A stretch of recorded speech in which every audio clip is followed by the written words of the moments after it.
Hello, everybody. My name is Spoons Rattling, and welcome to another Heresy rules review. Because we got new rules revealed today, of course. Pretty sure it's going to be pretty constant up until Saturnine's release.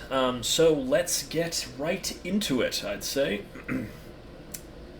So first up, we have epic challenges. I think epic challenges are really annoying because they kind of force your character to either just have to focus on one model or just be useless in combat regardless. It's not even a choice, right?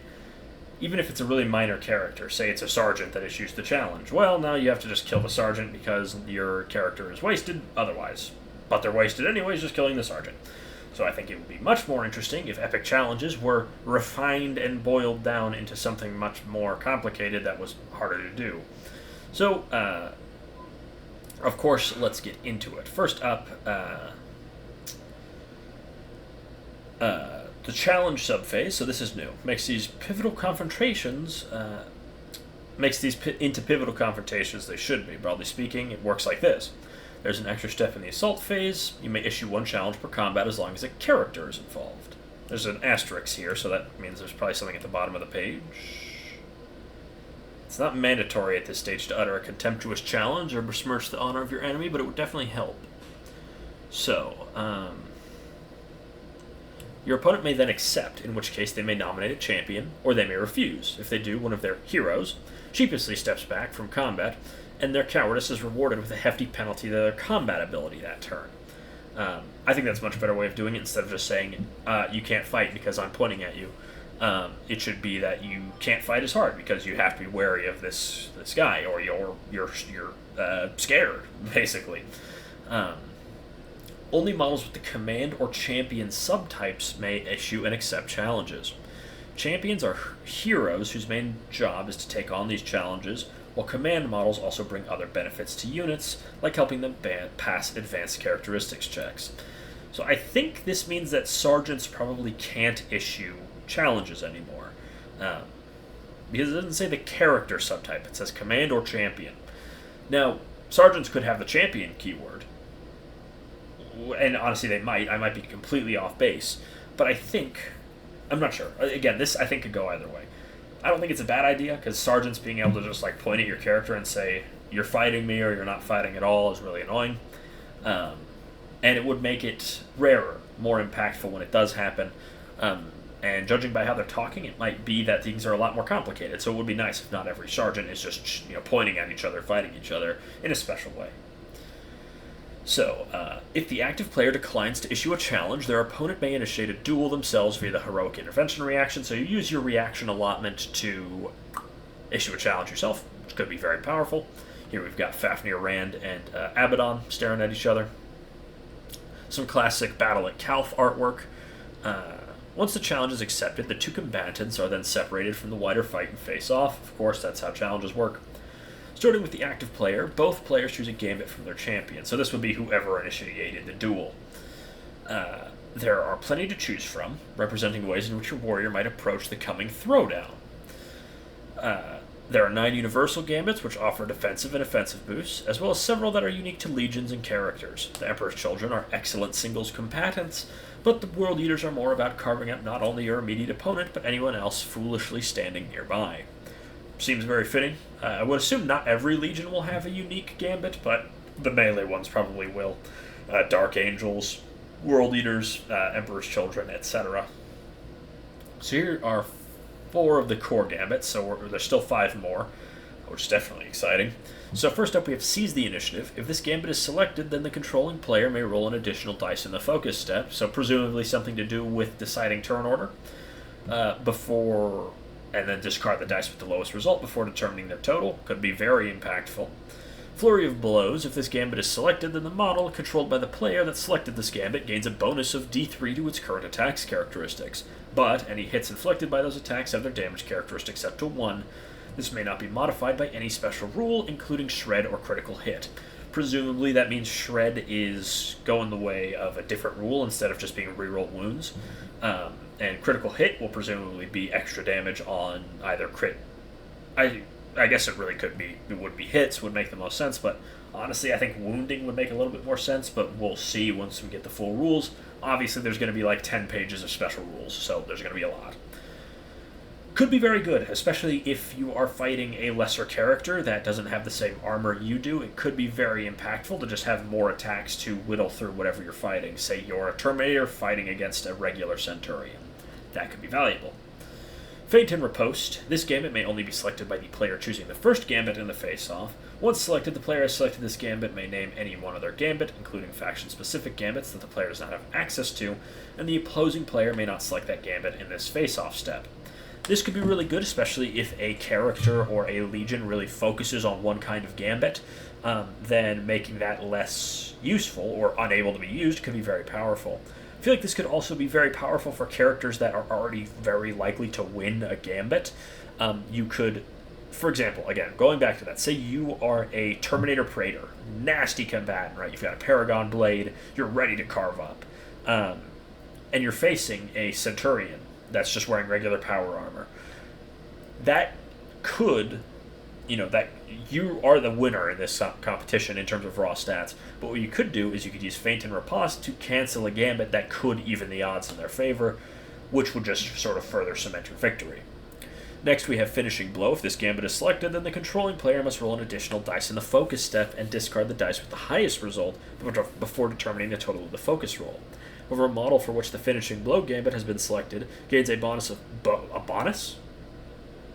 a bonus of +1 to the strength and damage characteristics of all hits inflicted in the strike step. So, this is really strong. Going back to the previous one we were talking about, say you are a Praetor in Cataphractii armor, and a Centurion and some Despoilers just charged at you. Or you charge them, either way, whatever. You are the one who initiates the gambit, right? So you say, I'm going to have my Praetor fight your Centurion. Your Praetor could then feint and riposte and get rid of Finishing Blow, which could allow that Centurion, for example, to kill your Praetor a lot easier, because then he would have extra damage and strength, which could be the difference between killing your Praetor or him dying. Who wins or loses. So Finishing Blow is really strong, I think, especially for, funnily enough, losing matchups where you're really desperate because you likely aren't going to survive. If you do survive, you need to make it count. Of course, you could also do it with Flurry of Blows or Seize the Initiative, but it depends on the weapon you've got, of course. Because if you're already using a Power Fist, then the extra strength and damage probably won't matter. Unless, you're fighting like a 6-wound character. In which case it really could. Whoops, sorry, I have a plate on my desk I just hit. Overall, I quite like these gambits, and I'm really excited to see the rest. Epic challenges feel like they'll be actually interesting now, instead of just a thing you do every time to waste time.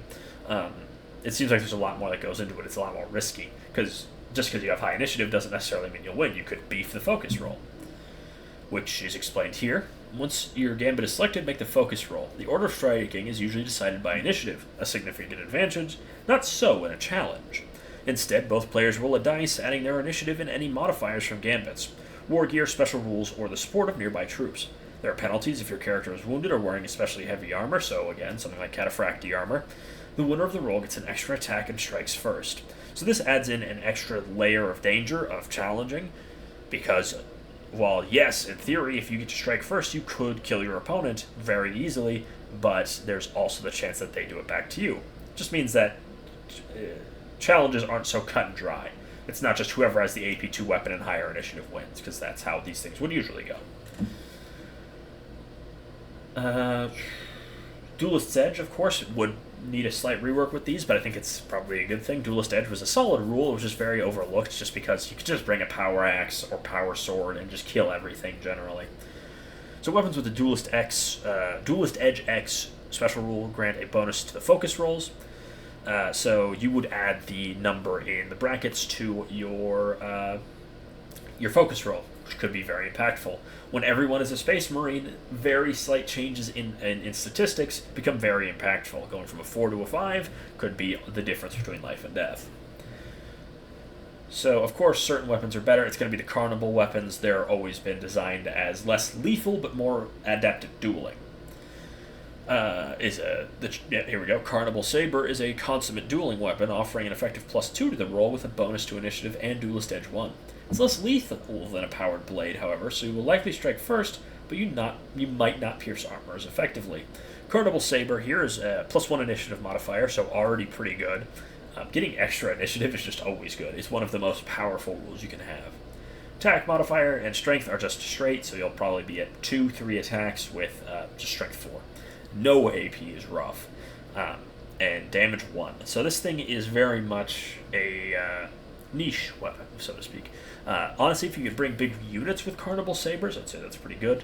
It just seems like an upgraded chainsword in a lot of ways. In terms of special rules, you have Breaching 6+, so a roughly 17% chance to get that AP2 and carve through someone. That's very, very important. It has Duelist Edge 1 with the initiative +1 from its initiative modifier. You're getting +2 to your focus roll, which is pretty huge. That could very much decide, the life or death of this. But of course, you have the chance of your opponent just making all their saves. Carnival Sabers, I think, will be better with the more in-depth dueling rules, but we'll just have to see. Because Carnivals have often been overlooked, even though I think they're actually okay. It's just carcinization, if you will. Everything becomes the same thing, so everyone just brings power axes. The Black Sword of Sigismund is, of course, going to be a mean weapon. Duelist Edge alongside a profile to make any opponent worried. Just normal initiative and attacks. Sigismund will probably have like 5-6 attacks, though. Strength modifier +2, so at strength 6 you'll be wounding Space Marines on 2s. AP2, you'll be cutting through Space Marines and Veterans and Terminators alike. Damage 1 means it won't be quite as effective against Terminators, though. It does have critical hit 6+, which I presume will be extra damage on crits, or extra damage on 6s, which is really good, because going to damage 1 to damage 2, very good. And then Duelist Edge 2, of course, means you are getting +2 to your focus roll. Now, Sigismund might have slightly higher initiative innately, which would make him very good as a duelist. He should be. He always has been. Very good, though. Very, very good. Looks like Sigismund is going to be up to his usual tricks of carving up characters real good-like. And then perhaps the standout dueling weapon in the game is the White Tiger Dao, wielded by Yagatai Khan, which I think that's misspelled. Is it not T-A-I? Jagatai? Not Jag... Because that's Jagati. Would it not be pronounced that? Jagati Khan? But it's Jagatai. The Lightning Blade increases his already impressive initiative to 9, higher even than Fulgrim. With Duelist Edge to boot, he's all but guaranteed to land the first blow. I think that's fitting for Jagatai. Let's see the weapon stats here. Initiative modifier, as we mentioned, +2. So he's base initiative 7, because +2, 9. No bonus attacks, no bonus strength, and strength AP2 damage 2 with impact AM, which we don't impact attack modifier. Oh, that must be what it be. Impact attack modifier. On the charge, he'll probably get extra attacks, presumably +1. And then Duelist Edge 1 with the power trait. So this weapon is very much a duelist weapon, but it's definitely not going to be the hardest hitting one. It doesn't have... Truck just blew its horn outside. It doesn't have, like, Fleshbane, or it doesn't have insane strength like Worldbreaker. Like, I think... Yes, he will strike first in a duel, but like if he's fighting Horus, he's probably going to get out-muscled by the Worldbreaker. There's a fair amount of nuance and flavor to these rules, making them great for an epic narrative moment with tactical combat choices. Duels are worth enjoying, and they're fought over several rounds until one party is dead or manages to withdraw. That's interesting. So now you can't just do this willy-nilly. Once you initiate a challenge, it's to the death. Over the next few weeks, we'll be pitting some of the heroes of the Horus Heresy against one another in duels over on our social media pages. Ooh, that'll be fun. Let us know what face-offs you would like to see. We'll be back tomorrow with more lore, while we touch on the Force Organization chart, which is still very much with us, on Wednesday, then vehicle rules on Friday. Yes, they're tougher, and no, we haven't changed how it all works. As I said yesterday, or not yesterday, in my last video, obviously hull points and armor penetration isn't going anywhere. Armor Bane still exists. I'm not sure why people thought Armor Bane didn't exist when Armor Bane was a special rule on one of the weapons. I know we Warhammer fans have terrible memory and apparently can't read. We should go to the Zoolander's school for kids who can't read good. But what a surprise.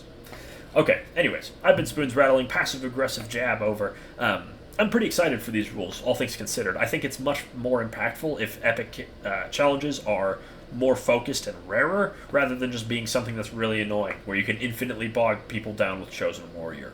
It looks like sergeants may have lost the ability to issue or accept challenges, but I'm fine with that because let's be real, it's annoying. It's annoying. It's annoying just having a sergeant go, "You're fighting me," or "You're not fighting at all." And this is a much, much more reactive system, which interaction makes games fun. If you've ever played against, like, Grey Knights, you know how... I was about to swear. You know how boring a game where you don't do anything is. So making it so there's more choice makes it more fun. Anyways, I'll see you all next time. Bye-bye.